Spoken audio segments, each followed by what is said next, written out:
It's about the restoration of our republic. We want to educate, encourage, enable the power. We stand for integrity, honesty, self-reliance, self-defense, and most importantly, no compromise on our foundational principles. This is America's Voice Now. Find America's Voice Now on Facebook and at americasvoicenow.org. Here's Michael Evans.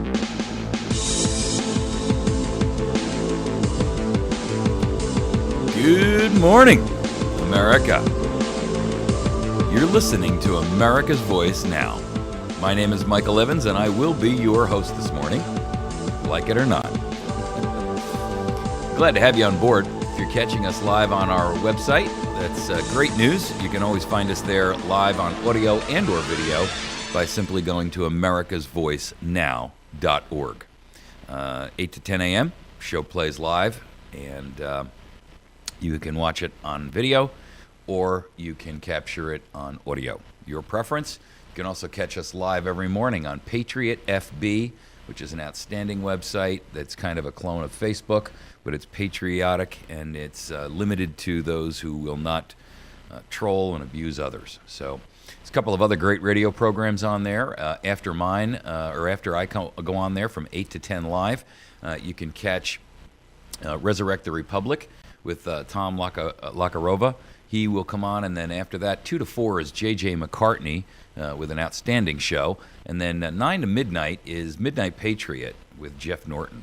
Great programming, outstanding work and stuff for Patriots. Great source of alternative news for you. And so, hope you're all having or had a good weekend. We are going to look at 4 specific topics this morning and try to make some sense of the nonsense that seems to go on every day. Everywhere you look, it appears like people and principles are completely out of control. And one of the stories this morning is that Interpol, there was this plane crash over the weekend off of Vietnam, and the plane disappeared in thin air over water, and they found some oil slicks and what appears to be a door floating in the water and so on and so on. Turns out that 2 people on the plane were using stolen passports. And the interesting part of that is that Interpol retains a database of stolen passports, but the airlines don't have access to them. You got to be kidding me. I mean, come on, folks. How hard is it to recognize? I mean, look, if the FDA knew about rancid beef that was out there in food stores across the country and failed to inform the supermarkets, wouldn't that be the same thing? Wouldn't you be in an uproar and say, well, why didn't they tell anybody? I mean, if there was counterfeit money running around there and the Treasury Department failed to send a notice to the banks of all the serial numbers of all the bad money, wouldn't you say, hey, guys, you see, what I'm trying to point out to you is this. It just goes to show you that all of this global, not just domestic, nonsense about we're here to keep you safe is a bunch of hogwash. It is cow dung. It ain't about keeping you safe. It's all a chimera. It's all a smokescreen. It's all a shadow. The truth of it is, you don't matter. You only matter to them if you threaten them, become a threat to them. All of this is really about one thing: controlling you. We're going to take the second topic this morning. The House has passed a bill, which I'm assuming, when we talk about the Senate, will go nowhere. And this bill is to end Obama's war on coal. Well, why does that matter? Well, we can't burn unicorn fart.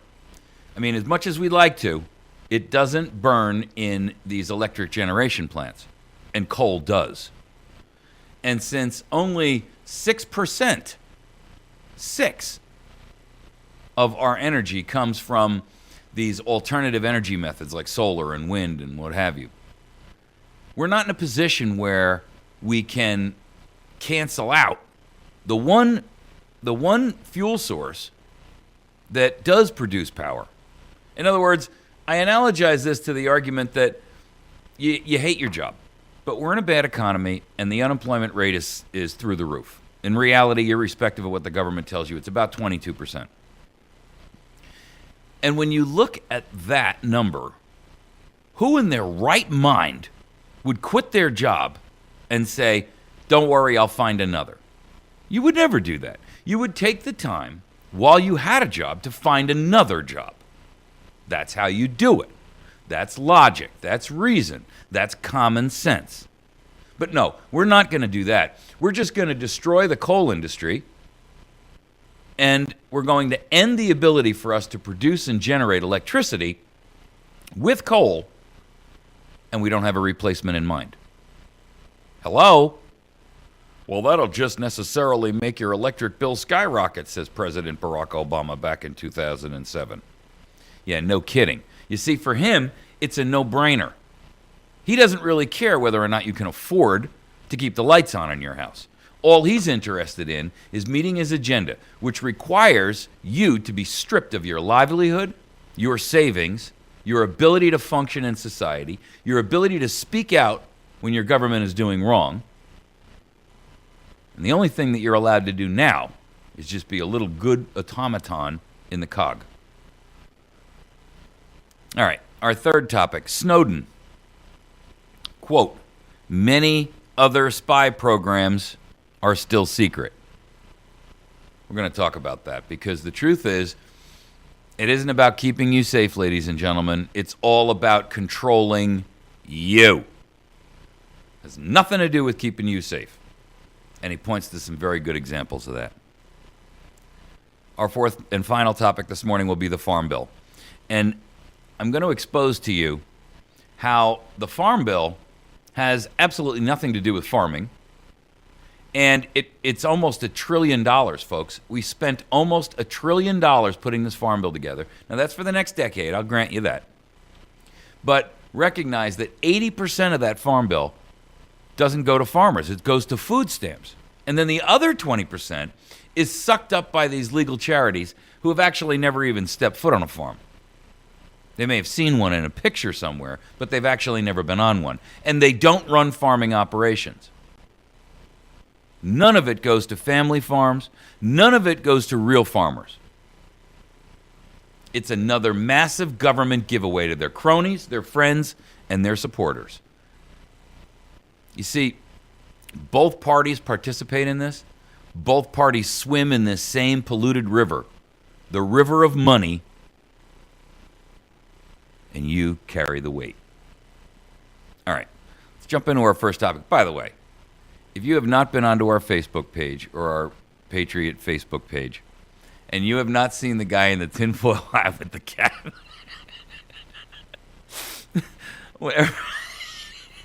every time I look at this poor cat, I look at his eyes, and the caption below that would be, "You got to be kidding me." If you don't share this photograph, I give up on you. That is, I like cats, and that is absolutely hysterical. Oh, man. All right. You got to jump on to Facebook. It's America's Voice Now. It's facebook.com/America's Voice Now. And go scroll down until you find the picture of the guy with the tinfoil hat and the cat. I'm sorry. It's absolutely hysterical. Oh, man. All right. Let me get myself together here. We've only got 15 minutes left in this segment, and I'm like a giddy idiot. All right, so let's talk about this Interpol thing. So these two stolen passports, and they don't think that's the end of it, by the way. They think there's more out there. These two stolen passports were used. Turns out that the people who owned the passports allegedly boarded the flight, and then, of course, after the thing crashed, they found out that, no, they didn't board the flight. One guy's passport was stolen as late as 2012, and there was another guy whose passport was stolen in the last year or two. Now, both of these passports were reported to Interpol, And Interpol keeps this massive database on all of the passports that are stolen. One was Austrian, and the other one was an Italian passport. And Interpol has confirmed that both of these passports were in the database. However, they were used by somebody, we don't know who, these two passengers, at least two, who boarded this missing plane. And they were both listed as stolen in their lost and stolen travel document database. Okay? So there's two others, by the way, that Interpol is investigating now that may be questionable. So here's the problem with that. While I applaud the fact that Interpol keeps a list of databases, a database of stolen passports, here's the problem. The passports database is only open to law enforcement. I mean, you got to be kidding me.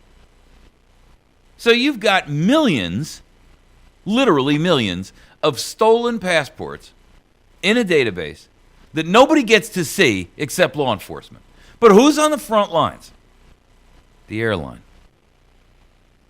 You see, this is another example of how you pile cow dung, and you know, cow dung, normally it's small enough for you to step in, right? But when you mount it and pile it and pile it and pile it, shortly it becomes Mount Everest. And this is just one more pile of cow dung in the mountain of Mount Everest, proof that this surveillance state, all of this massive record keeping, real ID, all of these scams to gather and collect information about you has absolutely nothing to do with your safety and security. What it does have to do is with your absolute control. If they really cared about your security, airlines would be able to, every passport that gets registered to travel would be checked against the database. I mean, this is electronic record keeping, folks. So it's not like, you know, there's a real complexity to this. Nobody's got to sit there and scan through them physically. And there were Americans on board the plane. But the truth of the matter is, the whole point of having a database is to actually catch perpetrators who would then attempt to misuse it. And by limiting airlines from being able to gain access to it, to just check against it, they don't have to see it. They just have to be able to push a number through and have a database throw up a big red button on the front of the screen that says, "Warning." I mean, look, anybody, a first-year programming student could make that system work. And we're spending trillions, and I do mean trillions, on security and safety and all of this massive infrastructure to track everyone and everything. The problem is that they're not using it for what we really need it used for.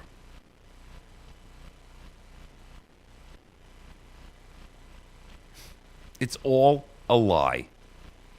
They're not intending to keep you safe. And the reason they're not is because, quite honestly, they don't care about you. You are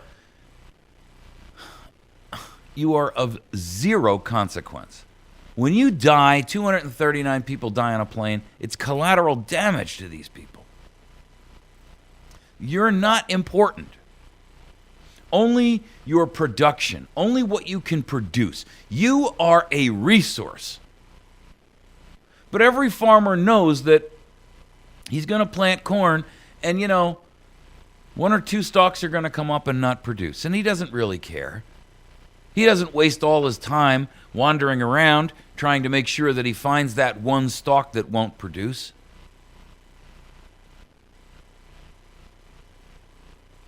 Government is not interested in you, per se. They're interested in you for two reasons, or the only two issues that really matter to them about you. One, what can you produce for them? And two, at any point in time, will you ever become a threat to them? We're going to talk about that in a minute. See, the real truth is, government doesn't give a rat's rear end whether you live or die, you're happy, you're sad, you're ill or healthy. They couldn't care less. The only thing that matters is they've got to keep a tag on you. Like a farmer or like a cowman or a cattleman keeps track of his animals with a tag in their ear. And from time to time, there's an animal that's a problem, and they just cull it from the herd.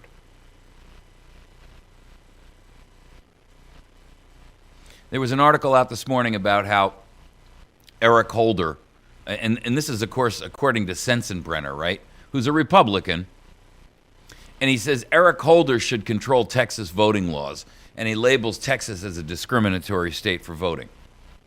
You got to be kidding me. This is a Republican now, or a pubican, which is what they really are. They're all pubic hair. That's all they are.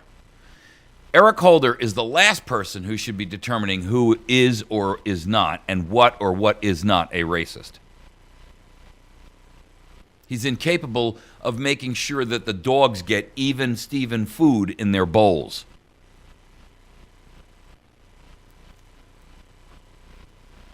Here's the problem, and I want you to watch the video because James O'Keefe, who is now at this point famous for catching these idiots in these really blatantly, well, you saw him with Acorn. He broke the Acorn story and actually was the cause of Acorn's demise, even though everybody knew what was going on. This guy went in there with a video camera and got proof. And he's done it repeatedly. Well, he gets Sensenbrenner at a town hall type meeting, and you got to hear this guy fumbling and stepping all over his tongue, trying to explain what he's doing. I mean, I'm telling you, after you hear this guy, you can't possibly believe that Sensenbrenner has any job in the Senate at all, has any business being in there. The guy's a complete buffoon and an idiot. And it just goes to show you that all these people are interested in is what can they get from you.